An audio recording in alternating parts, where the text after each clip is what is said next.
ओम शांति। आज बाबा कहते हैं, मीठे बच्चे, तुम बाप की इस नई दुनिया में आए हो ताकि आपको राजयोग सिखला सके। इसलिए इस पुरानी दुनिया का विनाश भी होना ज़रूरी है। प्रश्न है, मनुष्य में कौन सी एक अच्छी आदत पड़ी हुई है लेकिन उससे भी प्राप्ति नहीं होती? उत्तर है, मनुष्यों में भगवान को याद करने की जैसे आदत पड़ी हुई है। जब कोई बात होती है तो वे कह देते हैं, हे भगवान। सामने शिवलिंग आ जाता है, लेकिन पहचान यथार्थ न होने के कारण प्राप्ति नहीं होती है। फिर कह देते हैं, सुख दुख सब वही देता है। तुम बच्चे अभी ऐसे नहीं कहेंगे। ओम शांति। बाबा जिसको रिश्ता कहता है, किसका रास्ता? नई दुनिया का रास्ता। नई दुनिया को कहा जाता है स्वर्ग व सुखधाम। नाम कहते हैं परंतु समझते नहीं हैं। श्री कृष्ण के मंदिर को भी सुखधाम कहते हैं। अब वह तो हो गया छोटा मंदिर। श्री कृष्ण तो विश्व का मालिक था। बेहद के मालिक को जैसे कि हद का मालिक बना देते हैं। श्री कृष्ण के छोटे से मंदिर को सुखधाम कहते हैं। बुद्धि में यह नहीं आता है कि वह तो विश्व का मालिक था, भारत में ही रहने वाला था। तुमको भी पहले कुछ पता नहीं था। बाप को तो सब कुछ पता है।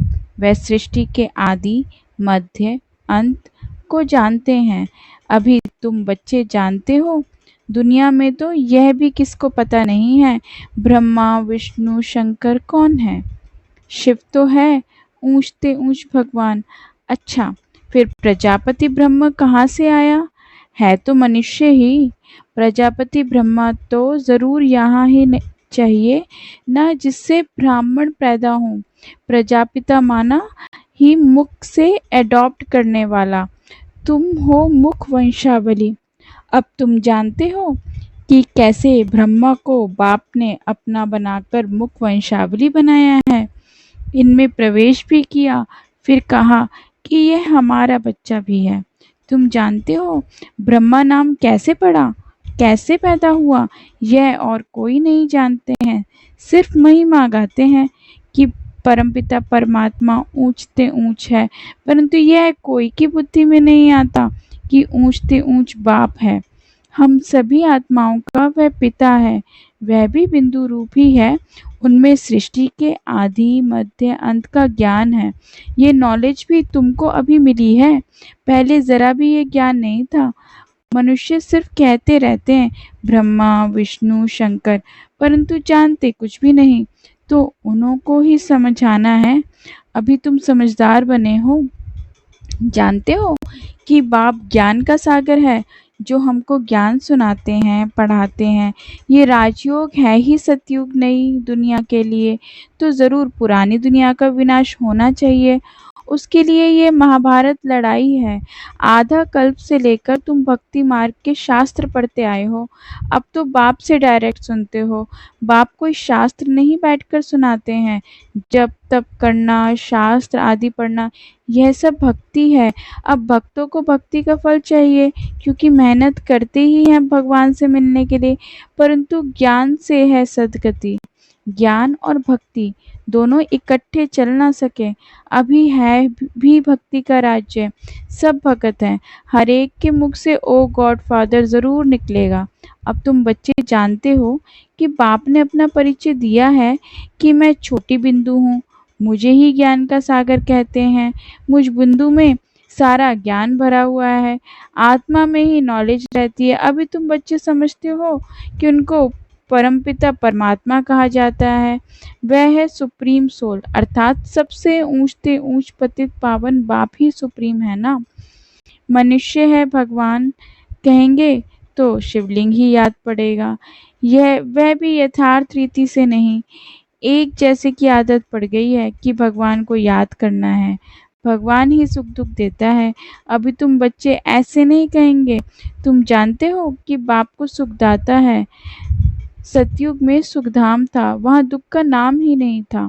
कलयुग में है ही दुख, यहाँ सुख का नाम ही नहीं। ऊंच से ऊंच भगवान वह है सर्व आत्माओं का बाप। यह किसको पता नहीं है कि आत्माओं का बाप भी है।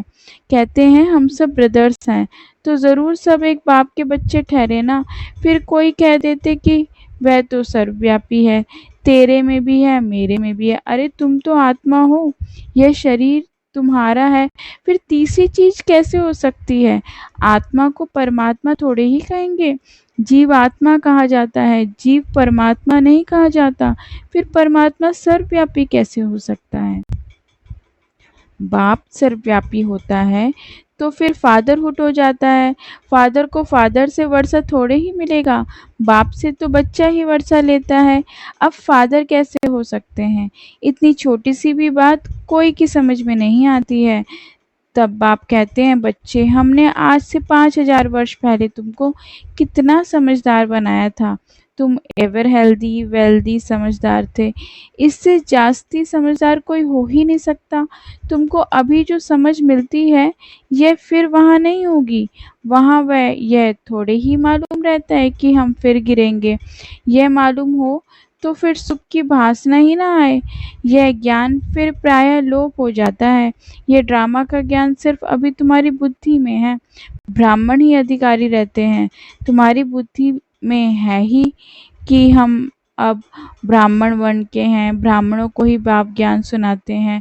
ब्राह्मण फिर सबको सुनाते हैं। गायन भी है कि भगवान ने आकर स्वर्ग की स्थापना की थी, राजयोग सिखलाया था। देखो, श्री कृष्ण जयंती मनाते हैं, समझते हैं कि श्री कृष्ण वैकुंठ का मालिक था, परंतु वह विश्व का मालिक था। यह बुद्धि में नहीं आता। जब उनका राज्य था तो और कोई धर्म नहीं था, उनका ही सारे विश्व पर राज्य था और जमुना के किनारे था। जब तुमको यह कौन समझा रहे? भगवानुवाच। बाकी वह जो भी वेद शास्त्र आदि सुनाते वह है भक्ति मार्ग के। यहाँ तो खुद भगवान तुमको सुना रहे हैं। अभी तुम समझते हो हम पुरुषोत्तम बन रहे हैं। तुमको ही यह बुद्धि में है कि हम शांति धाम के रहने वाले हैं, फिर हम आकर 21 जन्मों की प्रारब्ध भोगेंगे। तुम बच्चों को अंदर में खुशी से गदगद होना चाहिए कि बेहद का बाबा शिव बाबा हमको पढ़ा रहे हैं।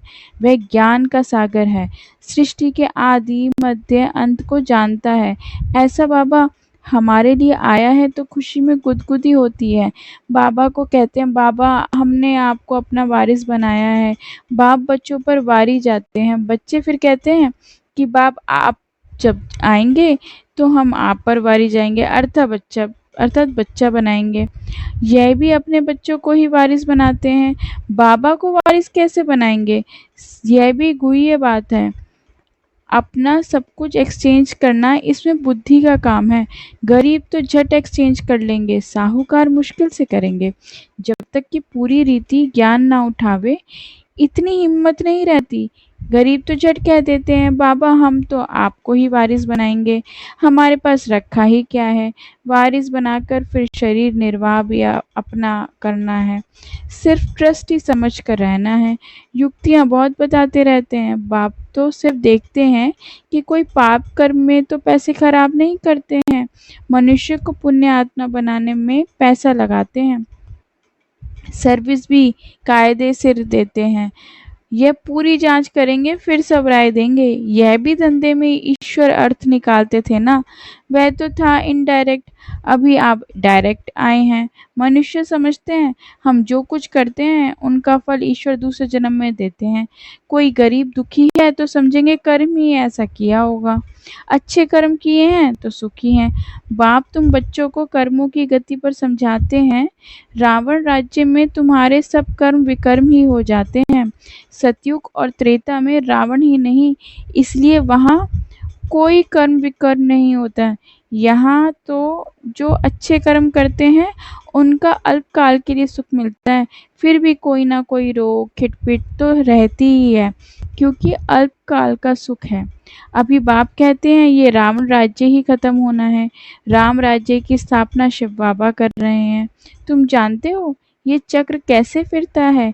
भारत ही फिर गरीब हो जाता है, भारत आज से 5000 साल पहले स्वर्ग था। इन लक्ष्मी नारायण का राज्य था। पहले गद्दी इनकी चलती थी। श्री कृष्ण ने प्रिंस, फिर स्वयंवर किया तो राजा बना, श्री नारायण नाम पड़ा।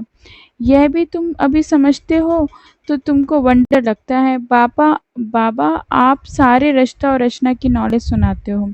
आप हमको कितना ऊंच पढ़ाते हो। बलिहार जाऊं, हमको तो सिवाय एक बाप के और कोई को याद ही नहीं रखना है। अंत तक पढ़ना है तो ज़रूर टीचर को याद करना है। स्कूल में टीचर को याद करते हैं ना। उन स्कूलों में तो कितने टीचर्स होते हैं, हर एक दर्जे का टीचर अलग होता है। यहाँ तो एक ही टीचर है। कितना लवली है। बाप लवली, टीचर लवली। आगे भक्ति मार्ग में अंधश्रद्धा से याद करते थे, अभी तो डायरेक्ट बाप पढ़ाते हैं। तो कितनी खुशी होनी चाहिए। फिर भी कहते बाबा भूल जाते हैं। पता नहीं हमारी बुद्धि आपको क्यों नहीं याद करती। गाते भी हैं ईश्वर की गति मति न्यारी है। बाप आपकी गति और सदगति की मत तो बड़ी वंडरफुल है। ऐसे बाप को याद करना चाहिए। स्त्री अपने पति के गुण गाती है ना, बड़ा अच्छा है। यह उनकी प्रॉपर्टी है। अंदर में खुशी रहती है ना। यह तो पतियों का पति बापों का बाप है। इनसे कितना हमको सुख मिलता है और सबसे तो दुख मिलता है। हाँ, टीचर से सुख मिलता है क्योंकि पढ़ाई से इनकम होती है। गुरु हमेशा किया जाता है वानप्रस्थ में। बाप भी कहते हैं मैं वानप्रस्थ में आया हूँ। यह भी वानप्रस्थी, मैं भी वानप्रस्थी, यह सब मेरे बच्चे भी वानप्रस्थी। बाप टीचर गुरु तीनों ही इकट्ठे हैं। बाप टीचर भी बनते हैं, फिर गुरु बन साथ ले जाते हैं। उस एक बाप की ही महिमा है। ये बातें और कोई शास्त्र आदि में नहीं है। बाबा हर बात अच्छी रीति से समझाते हैं। इनसे ऊंची नॉलेज कोई नहीं होती, ना जानने की दरकार रहती है। हम सब कुछ जानकर विश्व के मालिक बन जाते हैं और जास्ती क्या करेंगे। बच्चों की बुद्धि में यह हो तब खुशी में और उसकी याद में रहें। पुण्य आत्मा बनने के लिए याद में ज़रूर रहना चाहिए। माया का धर्म है तुम्हारे योग को तोड़ना। योग में ही माया विघ्न डालती है। भूल जाते हो माया के तूफान बहुत आते हैं। यह भी ड्रामा में नूत है। सबसे आगे तो यह है तो इनको ही सब अनुभव होते हैं। मेरे पास जब आए तब तो सबको समझाऊं ना। ये सब माया के तूफान आएंगे, बाबा के पास भी आते हैं, तुमको भी आएंगे। माया का तूफान ही ना आए, योग लगा ही रहे तो कर्मातीत अवस्था हो जाए, फिर हम यहाँ रह ना सकेंगे। कर्मातीत अवस्था हो जाएगी तो फिर सब चले जाएंगे। शिव की बारात गाई हुई है ना, शिव बाबा आए तब हम सब आत्माएं जाएं।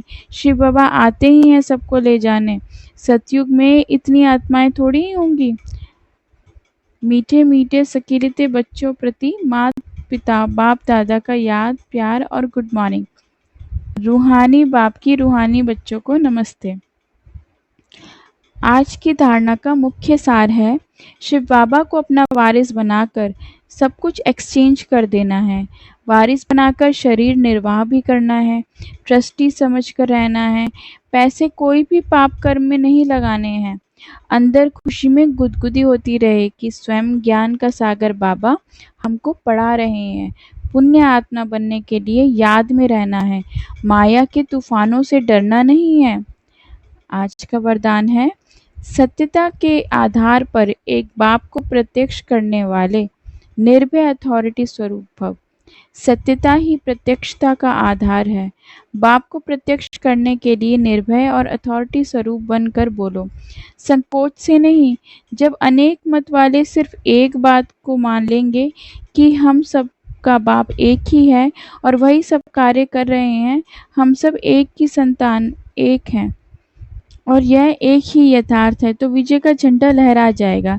इसी संकल्प से मुक्ति धाम जाएंगे और फिर जब अपना अपना पार्ट बजाने आएंगे तो पहले यही संस्कार इमर्ज होंगे कि गॉड इज वन।